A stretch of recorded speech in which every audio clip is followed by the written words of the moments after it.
Boom. We're good. All right. So in this meeting, we have Dr. Hovind and myself and one of our club members. So thank you all for joining. Dr. Hovind, we are at the brink of one of the biggest, in my opinion, one of the biggest things since the medical class that I've been involved with. So I'm so excited. We've been working on this, Chris, for 2 years. Yeah. That I remember. I know when we first started talking about this, you'd asked, do you think that we could get interest and have something going on the law side? Because in part because when Dr. Ramos comes in as a medical doctor, board certified trauma surgeon in the ER, and then as a lawyer, it started generating a lot of questions back and forth about law that were coming up. So I know that was part of the stimulus, but you've had this in your mind for a while. And so we started hatching this thing, with your kind of inspiration of it, literally 2 years. So this is a 2-year journey in the making, finally coming into fruition with, by the way, a few obstacles that have come up along the way, roadblocks that you've just managed to find a way over, around, or through. So I couldn't congratulate you enough or be happy enough that this passion project is finally getting started. No, just trying to create, and because we've known each other for years, you realize that my vision is I want to do what is best for kids, period. And this kind of situation really creates a great thing. We just had IMAC guest. So hi, IMAC guest. How are you? Let's see if we can unmute them. Ask to unmute. They just might want to listen to us, which is totally fine. So we are going to start meeting Monday and Wednesday mornings with this new club. And we will meet at 7 o'clock in the morning in Schilling Law, when this is where the medical class was. I'm excited. Who do we have planned to come in and speak to our kids coming Monday and Wednesday of next week? We have, interestingly enough, when we put this out at Ramos Law, we have a large connection of people that we have in our network. We call it the Ramos Law Attorney Network. And so our senior partner, his name is Brian Calandra. He heads up all these relationships, and we've got over 50 relationships with different attorneys that do different things. And so interestingly enough, I had asked him to put the word out to his folks before any Ramos Law people came involved, just so that we had a chance to spread it out. And I was looking for as many types of laws I could get, as many even aspects of law. So things like everything from what does a senior paralegal do to what does an investigator at a law firm do? What do all these things do? And then different types of lawyers, right? So I got responses from a handful of attorneys that ended up, we have 15 total weeks that we need to fill up in order to give what we hope is an excellent experience for the class or the club. And we had all of the outside firms start volunteering for February and beyond. So the January classes, I left open, and I wanted to make sure that we had good guests there. So we start the week with Joe LaRusso, and Joe is a ridiculous aviation attorney, meaning he's a professional pilot. He actually flies for NASA and chases storms and records all the data. And he flies in air shows, but he's an attorney, and he specializes in pilot and airplane law. So that's going to be number one, because it's such a unique type of law. I wanted to start with something like that. And then we have number two on the second day is a young lawyer. His name is Marco Donatelli, and Marco is part of Ramos Law as well. So Joe LaRusso runs the aviation division of our firm, and Marco is one of our newer attorneys. And I thought he would be great to bring into the group because he has such good energy. Number one, we want students to be able to be engaged and ask for feedback from attorneys who are present, and they're there to share. And that's what Marco is in spades, but also he's not been out that long, right? Just a few years. And so he's closer to their relative experience and age than any other attorney in our firm. So he's coming, those are the two that are rounding out the first week. And then starting the next week, we have one of my favorite guys, and it's another Ramos Law guy. This guy's name is Clarence Gamble, and he is a force of nature. He has a really unique background, a very diverse background, and has taken care of a lot of different cases. Right now, he focuses on some PI, but he also does like some helpful cases on people who have been abused and have gone through horrific situations. And he's got major interests as a dog trainer. And again, just this big booming voice and powerful personality. So I think that the students are going to love him. And then we move on to the other types of attorneys from different firms that are doing everything from business and contract acquisitions all the way down into immigration and other things. So we've got a lot of stuff on the docket that is coming up. So we're super excited. Wow. So a question, and obviously this is being recorded, and I'll push it out to the rest of look at this. We have a total of 5 of us in this meeting right now. This is fantastic. And we're not even at 3 o'clock. So who knows, when 3 o'clock hits, we might get 15 more. How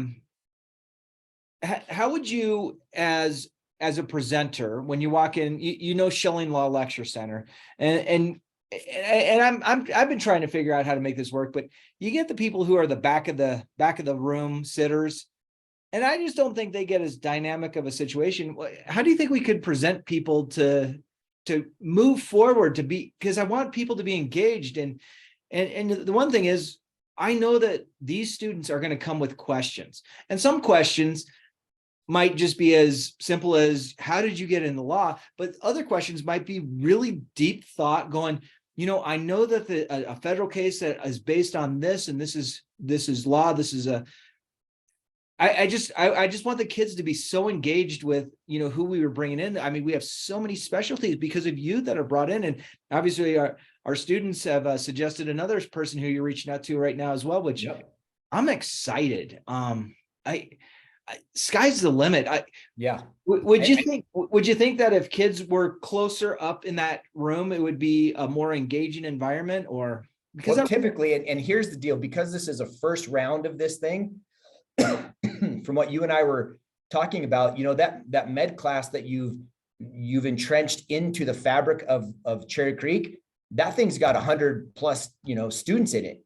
This one, being a first year deal, is probably not going to hit that right out of the gate. And so that said, I think it's important that every member of that comes with expectations, and that the club has expectations, meaning if you're here to participate.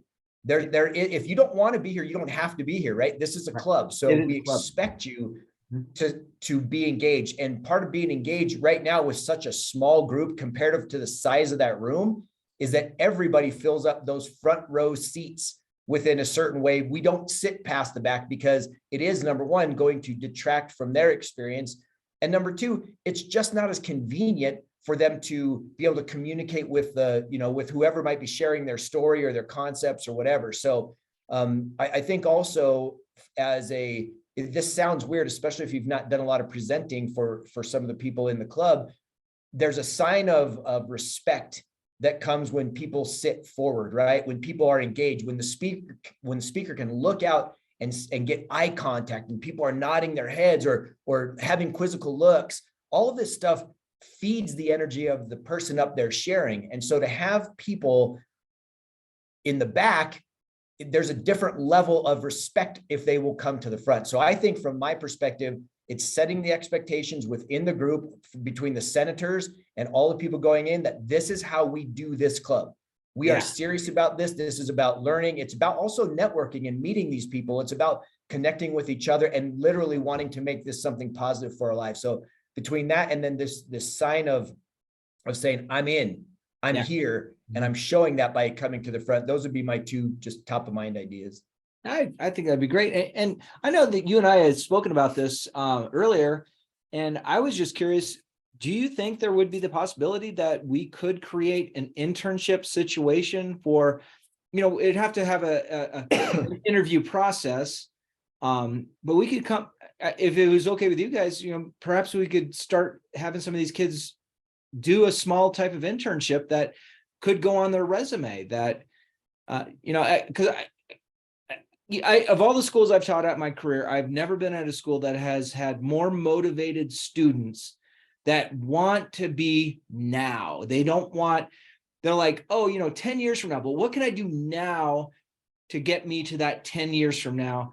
And I know I was just hoping that we could have that type of opportunity. And of course, if we had 300 kids in the club, it's going to be really hard to fill that many internships. But do you think Ramos Law might have a way to have a kid who just come in and see the network of, or even just sit and come to any, if we have a trial that takes place with Ramos Law where, we could let some of the kids know, hey, come watch.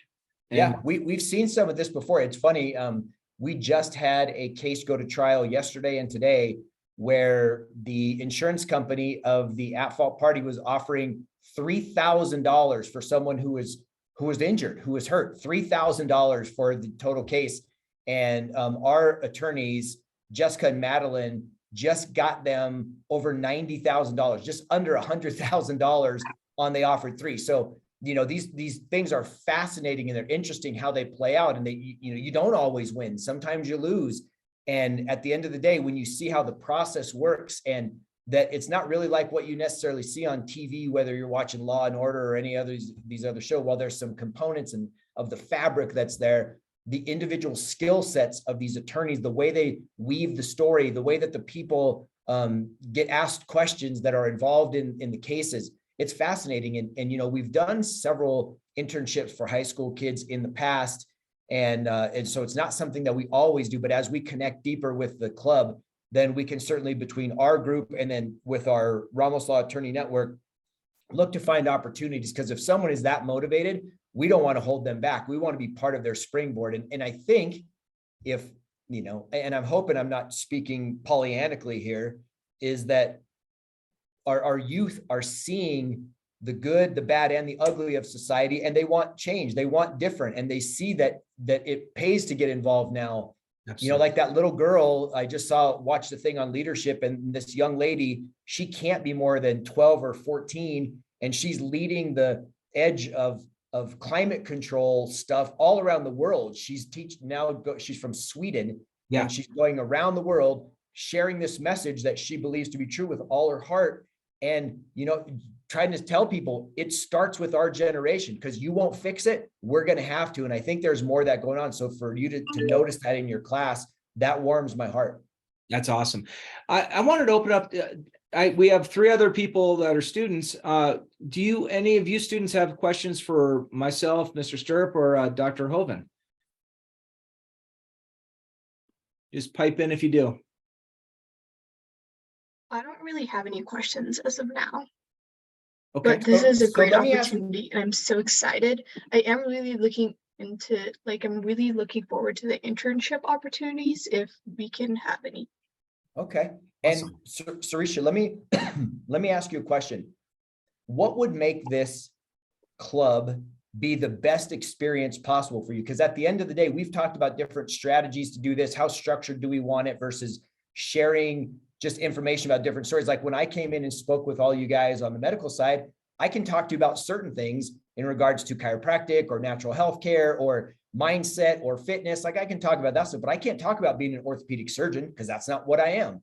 So is there something that you are looking for as a member of this group, this club, that would really make you say, yeah, this was worth my time, energy to get up and go participate and be fully in at 100%? I like the idea of having other people come and talk about their experience. I feel like that is a great way for us to get engaged and wonder if this is really what we want to do. But I like the internship idea, and I also feel like making it very collaborative. So having students really engage in anything related to law would really help. I feel like that would be a really good use of our time here in the club. And so can you give me any examples of the collaboration side? Because a couple things going through my mind, but I don't want to presume to jump into your head on what that would look like. Well, as in collaboration, I mean anything in general. So you can propose any ideas. This is just something I've had in mind for a while, but collaboration, going to law firms and looking at having the experience and seeing what other people would do. So I feel like that would help. So I got it. Okay, good. Okay. Anybody else want to share their thoughts on what would be a really awesome experience to invest 15 weeks of your life into? I think one of these names is funny. Joe Mama, you got anything? Or iMac, do you have anything? Yeah, I'm the Joe Mama. I can't figure out how to change my name. I was trying to figure it out. It was back in like 2019 when I did that. My question would be like, is there a way we can learn different types of law from like different fields, kind of just instead of like one particular thing like criminal law, but like learning like business law and like health law would be really cool. Or Yes. even like different types, even like going into law enforcement a little bit, because that's what I kind of want to look at. Yeah. And just exploring all the types with that and how that works and like the So, process. Joe Mama, what is your name? I'm Vivian. Vivian? Yeah. So Vivian- I will Vivian's tell a you. senior. Vivian's a senior. She's in my business calculus class. Oh, so she's smart. Anyone taking business calculus is, you're probably speaking above my level right now, but Vivian would like to be a police officer, and I had let her know that you have somebody who is not necessarily an attorney, but they are an investigator and a former police officer. I believe you told me. current. Yep, current sheriff's deputy, and that is going to occur. I'm looking at the schedule right now on February 15th. So you won't want to miss that one, Vivian, that he's going to be there. His name is Travis. He's going to be there on Wednesday, February 15th. Okay, thank you. And so he's a sheriff's deputy, but what does he do for you guys? He's an investigator. So what happens is oftentimes in cases, the full story isn't known as to what happened. So our client comes in and says, this person, ran into the back of my car and this and that was going on and on and on. And so as the case develops, sometimes we need to know more about the person that hit our client, right? Like what is their past driving history, or do they have a criminal background, or take a look at video footage of the intersection to see if there's potential disputed liability, who got there first, or other things that really make a case worth very little to a lot, from a win to a loss. So these investigators set the stage in a lot of our cases, especially our bigger cases, to know exactly what's what for the facts, so that now the attorneys know the facts and can argue them appropriately. So it's a really important job. Very cool. Very cool. iMac, I imagine that's not really your name, but do you have any questions for myself or Dr. Hoven? iMac's being shy or can't figure out how to unmute. Has to unmute. We'll see. No, we'll just move on. If they want to pipe in, they can let them pipe in. Yeah. So we could talk about so many different things, but I mean, so far, kind of the norms that we want to set out to get in this video, I will push out to all the students that have come in, and anyone who joins the club after the fact. I'll also push the video out to them. An expectation. It would be fantastic to really, and a sign of respect, to have kids sit closer to the front of Schilling Law when they come in. Of course, Schilling Law can seat 176. So if we have 176 kids that join the club, every seat's taken. That would be amazing. Yeah. But if we have 30 and they're spread out every, 14 to 20 seats, yes, then it really changes the experience. And, and so, and my point is, if someone's going to volunteer their time at the end of the day, I was going to say Dr. Chris, I'm going to call you Dr. Chris. You're a doctor of children and students and teaching and language and math. So, as Mr. Stirrup, as you're seeing this from my perspective, if someone's investing their most precious resource, which is their time, voluntarily to come learn something, they should come prepared to engage and have questions and comments and really get the most out of this time. This is something that oftentimes people aren't ever going to get as they're going through this journey. This is a very special opportunity to ask questions to see if this is where you want to spend the rest of your life, potentially, or if it's something that you say, wow, how interesting, just not for me. So coming to the table with the right mindset and expectation every single day, it's like those athletes. How do you practice?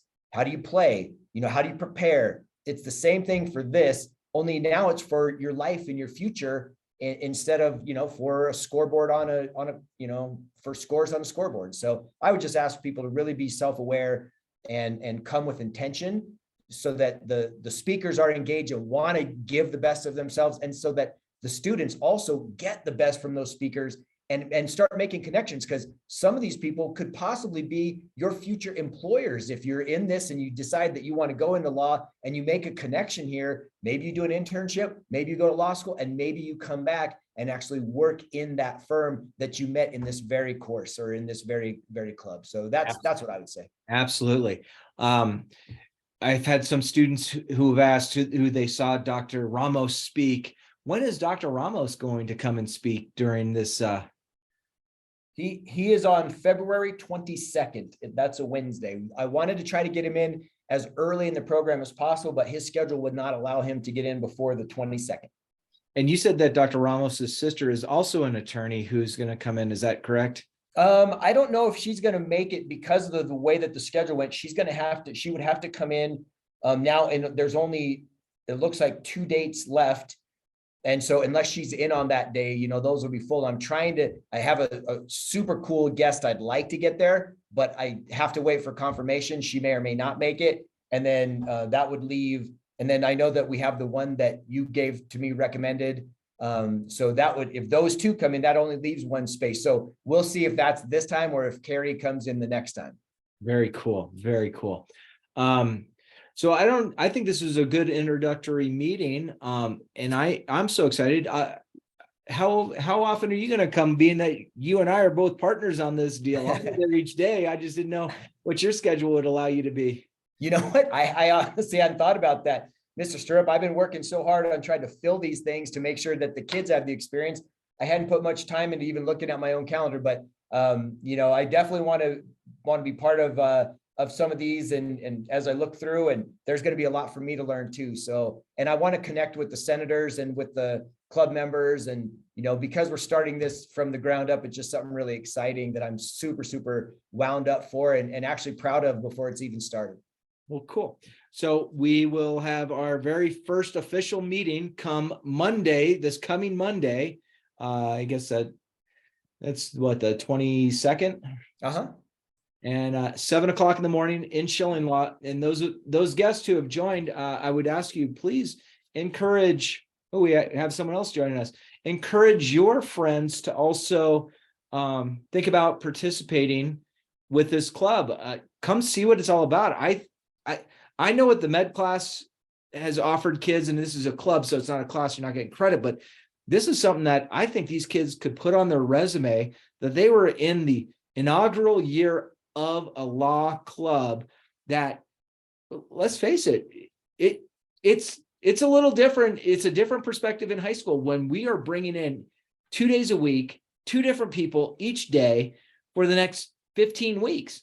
It is amazing. And I thank you so much for dedicating your time to Cherry Creek High School and our kids. And who knows where we could go with this. We could even start opening this up to other schools where, you know, people are going to start hearing about this. I think this is going to be something that's pretty big. Rachel, you just joined us. We have a few people on here. Do you have any questions for us about this new law club? And Rachel, you're muted, so I'm going to ask to unmute you if you want to say anything. I think they're just participating in hearing. So yes.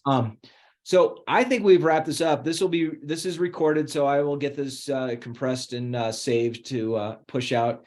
And again, new members that are in here, let's start out the whole right way. Let's start getting kids in the first 2, 3, or 1, 2, 3, 4 rows. First row is always the best because you got the most leg room. I always like sitting in the front row. Not that I'm a tall person. I just don't like people walking in front of me.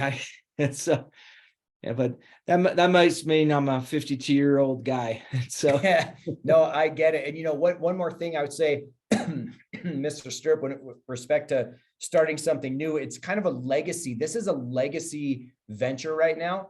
And I was a part of only a couple of those, some in starting my own businesses, but one in chiropractic school when my friends decided they wanted to start the first, they called the Chiro Games or the Chiro Olympics.